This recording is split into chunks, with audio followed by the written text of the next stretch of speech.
45 feet for one directional and then 90 feet for two-way. You know, when I went to BCIT as a first-year apprentice, I had no idea that I would one day have my own company.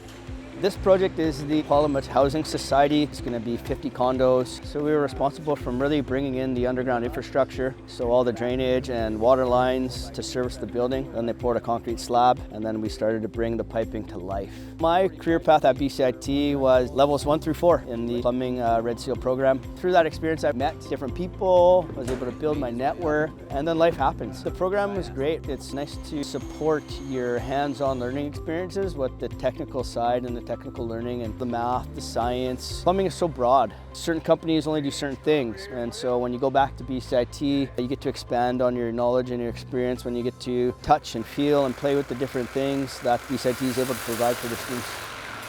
So our foot to engage the pedal. First thing we're going to do is cut the pipe, then we ream the pipe, and then we cut. You got it. Okay. Beautiful. Here at BCIT, we offer a piping foundations program, which consists of your first year of sprinkler fitting, plumbing, and steam.